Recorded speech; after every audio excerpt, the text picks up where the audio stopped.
Oke, selamat siang nih Bang Togap. Selamat siang. Gimana kabarnya nih? Kabar baik. Iya, kayaknya makin muda aja nih. Ya, Udah, terima kasih. itu highlights tuh kayaknya ya. Iya, Atau begitulah. gimana? Tapi rambut sudah memutih juga ini. Sama dong kita ya, mirip-mirip Iya. ya. Oke, jadi di Bang Togap saya dengar baru menulis satu buku yang Iya, betul. judulnya Rudal Pelapor, Whistleblower, Dugaan Korupsi Pengawas Nuklir. Lalu ada ininya juga subjudulnya Kerugian Negara Sudah Kembali Sebagian sekitar 2 miliar rupiah dan 1 triliun rupiah sudah saya cegah. Ini seru nih kayaknya nih bukunya nih. Jadi ini nih para netizen nih ada buku baru keluar yang membahas tentang dugaan korupsi pengawas nuklir. Begitu Bang? Iya, begitu bro. Iya, oke. Jadi lahir di mana nih Bang? Kapan nih lahir?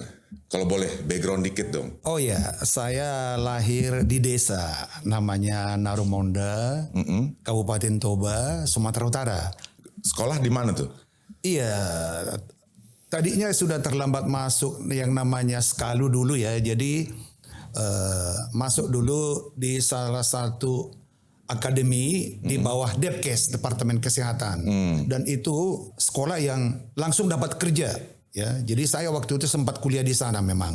Tapi cita-cita ingin lebih tinggi lagi sehingga saya tes lagi untuk masuk Fisika UI. Dan waktu itu saya memilih Fisika karena saya baca ada tawaran dari Batan untuk bisa beasiswa. Jadi saya, puji Tuhan, saya dapat beasiswa Ikatan Dinas langsung dari Batan. Dan begitu selesai kuliah sarjana muda, istilah dulu kan ada sarjana muda, gelar BSc, langsung diangkat menjadi PNS. Dan tadi apa diterima di Batan? Apa itu Batan? Mungkin kalau Batan netizen itu belum tahu.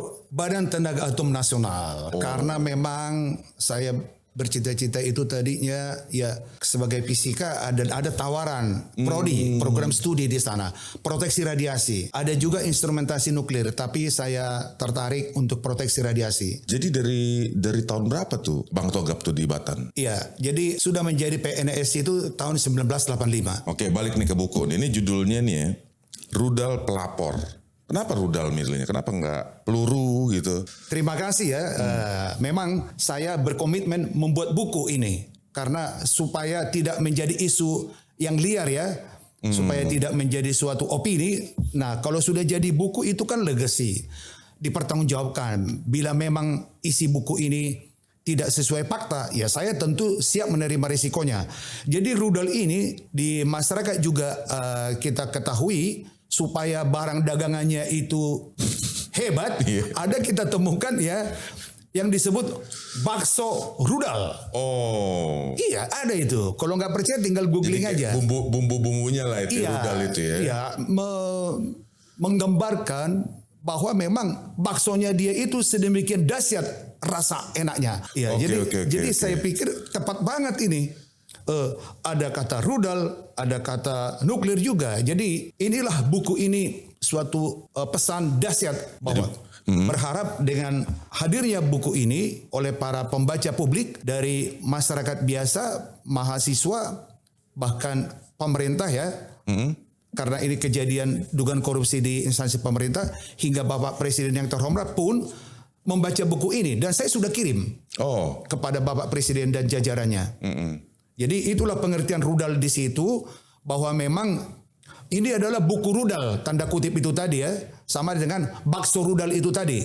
Jadi buku yang benar-benar dahsyat bagaikan rudal. Jadi begitu, bro. Mungkin rudal pelapor bukan pelapor biasa gitu. Bukan pelapor biasa, isinya pun sudah sedemikian rupa. Kalau pelapor biasa mungkin ke RT 1 kali 24 jam itu ya. Iya. Ini rudal pelapor lain lagi. Rudal pelapor gitu, ini. Ya. Iya. Jadi harus dibaca nih rudal pelapor. Ini bukan pelapor biasa Bang Togap nih.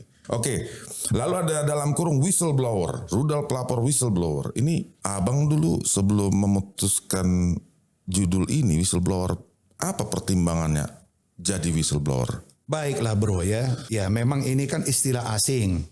Jadi terjemahannya whistleblower itu peniup fluid, makanya gambarnya pun begini, ya kan? Tapi ada tanda radioaktif di sini menandakan ini di instansi pengawas nuklir, ya kan? Nah, whistleblower itu adalah pelapor kasus.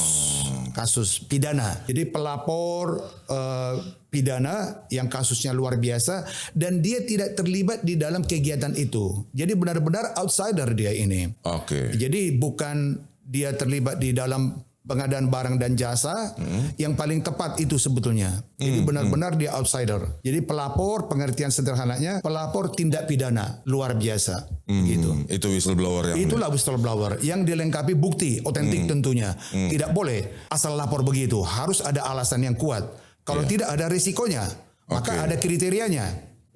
Nah ini kan berarti itulah whistleblower itu yang abang bilang tadi kan. Iya. Lalu ada dugaan korupsi pengawas nuklir. Nah ini saya baca di bawahnya ini, kerugian negara sudah kembali sekitar 2 miliar rupiah.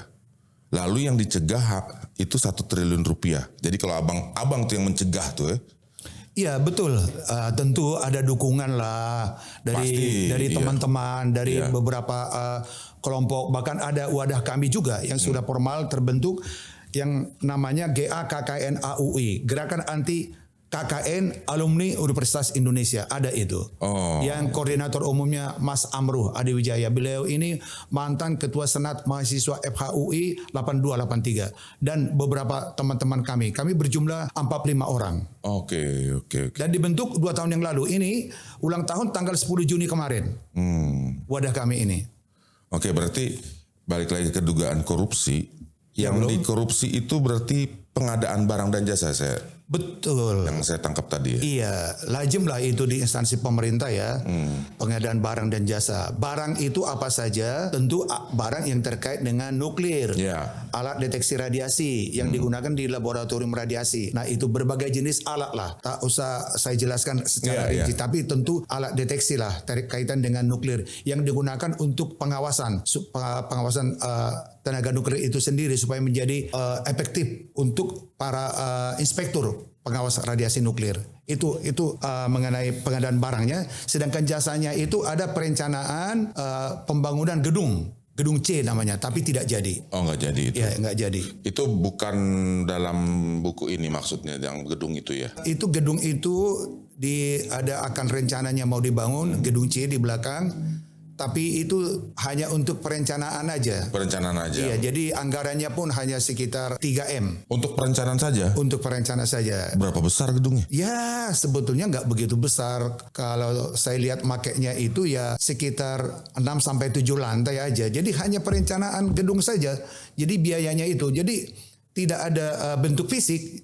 Itu pengadaan jasanya, barangnya. Iya, jasanya yang itu. Iya, karena itu tadi jasa kan? Iya. Nah, kita di sini fokus kan cenderung ke barangnya saja ya. Iya. Yang 2 miliar sudah kembali ini tuh masuk ke barang berarti. Jadi itu barangnya. Jadi ini markup lah ini. Markup. Jadi saya temukan Kanit dari Bareskrim waktu itu memberikan tugas ke saya. Begini Pak Togab, kalau ada markup satu jenis alat di atas 600 juta, maka itu bisa dipastikan tanda kutip bahwa ada aliran dana, kira-kira begitu. Jadi berikan ke saya kepastian mengenai markup harga itu. Nah, jadi saya pikir wah berat juga ini tugas saya, seolah-olah menjadi tim penyelidik juga di sini atau sebagai investigator.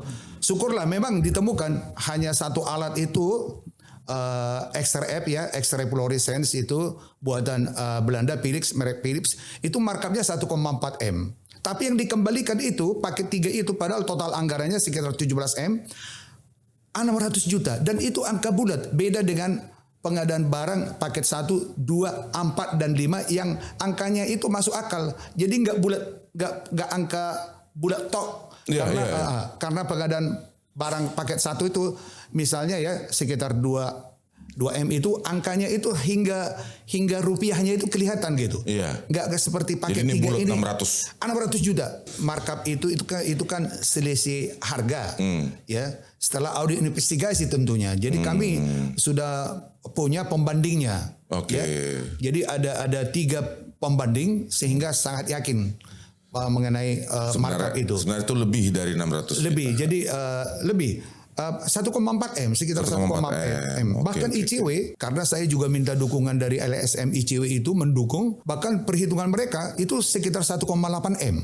Tapi sudahlah, mereka kan punya hitungan tersendiri. Iya. Oke. Mereka setelah mendapatkan dokumen itu Kami berikan dokumen itu kepada ICW, lalu mereka kaji, mereka pelajari. Itulah kesimpulan mereka. Nah, ini saya mau tanya nih. Iya. Kira-kira kronologis awalnya, kronologis dari dugaan korupsi itu seperti apa, Bang? Jadi kronologis itu kami yakin, Hakul yakin bahwa ini ada masalah gitu ya. Dengan adanya 2 surat dari tim pemeriksa Badan Pemeriksa Keuangan Republik Indonesia. Oleh sebab itulah tadinya saya kan outsider itu ya.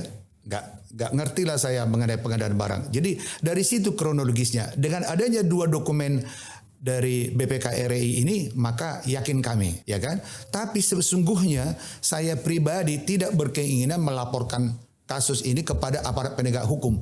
Biarlah ini diselesaikan secara administrasi. Kalau memang ada kelebihan bayar seperti istilah sekarang kan. Tapi ternyata pimpinan Bapeten itu tidak mau tahu dengan masukan-masukan kami. Ada di dalam buku ini. Oleh sebab itulah saya curahkan ini dengan istilah tidak hanya dengan mata lagi yang melihat, tapi sudah dengan hati. Begitu. Jadi semua sudah lengkap di sini. Oke, Bang. Maaf, saya agak mundur sedikit nih. Iya. Tadi Abang bilang Abang masuk pertama ke Batan ya? Oh iya betul. Ya. Lalu sekarang di Bapeten berarti? Iya betul. Itu hubungannya apa itu? Oh iya, terima kasih pertanyaan yang bagus ini ya.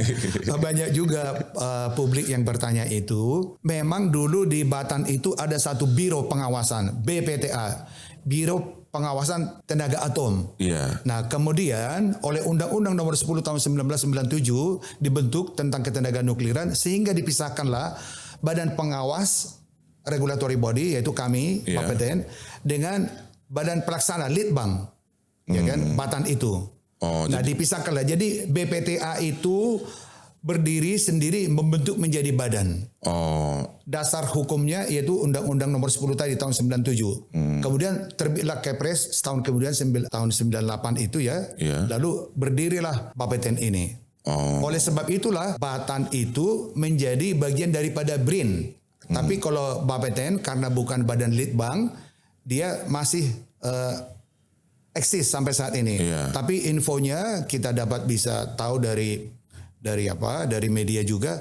Nantinya Bapeten itu akan berada di bawah Kementerian Lingkungan Hidup dan Kehutanan. Oke, berarti dari tahun 85 Abang tuh masuk langsung ke Batan ya? Iya. Lalu tahun berapa tadi 98? 98 dibentuk dipecah. Abang masuk ke pengawas, tetap Biro BPTA pengawas namanya. BPTA pengawas. Dari BPTA menjadi badan, dari biro menjadi badan. Iya.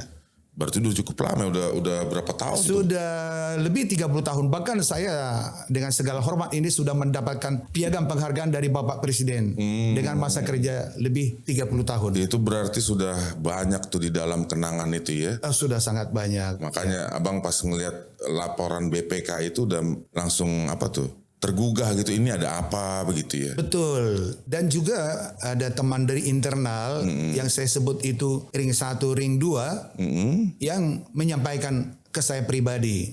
Internal itu ada di buku ini ya teman-teman ya? Iya ada nama-nama mereka itu. Jadi harus dibaca nih ini beli di mana nih? Bisa dapat di mana nih bukunya? Iya. Langsung ke Bang Togap aja? Iya, sementara ini masih disebarkan secara pribadi. Dari yang dugaan korupsi itu, Abang tadi cerita dapat surat dari BPK, 2 surat ya? Bukan dari BPK, surat bukan ke saya, tapi surat BPK kepada Bapeten. Bapeten kan? Tapi kami dapatkanlah surat itu, sehingga kami percaya. Bahkan salah satu anggota tim dari BPK RI itu, jabatannya pengendali teknis pun curhat kepada kami, khususnya kepada saya, bahwa ada masalah besar di Bapeten. Tolong bantu, jadi tolong kawal ya, gitu. Yang satu curhat, yang satu udah lama di dalam, akhirnya keluarlah mata hati itu. Karena di buku ini kalau teman-teman semua baca, ada bab kedua, semua hanya tentang mata hati. Itu saya mau tanya nih. Silakan bro. Outsider menjadi whistleblower, apa itu? Iya, tadi udah saya singgung sedikit bahwa saya ini adalah outsider, orang luar yang tidak terkait dengan pengadaan barang dan jasa, ya. Iya. Kemudian menjadi insider, menjadi terlibat masuk di dalam. Karena ada itu tadi, ada permintaan dari teman di internal itu yang saya sebut di ring 1, sama adanya surat dari BPK itu, ya kan? Saya masuklah ke dalam, adalah kepedulian. Aduh, ini kenapa begini? Karena kasus sebelumnya sudah pernah kejadian tindak pidana korupsi di Bapeten, ya kan? Sudah betul, ada 2 orang yang masuk bui, sudah dipenjara, jabatannya tinggi. Kemudian setelah insider saya masuk ke dalam, saya pelajari, teman itu tadi saya harapkan dia bisa menjadi playmaker, bahkan menjadi whistleblower. Ternyata Tuhan berkehendak beliau sudah menjadi almarhum karena dia jabatannya kepala biro perencanaan, dan teman-teman yang lain pun ternyata nggak sanggup juga. Mohon maaf ini. Akhirnya saya lah menjadi playmaker, menjadi bagaimana mengolah ini semua kan. Nah gini Bang, ini kan sampai keluar buku ini nih lewatin proses ya.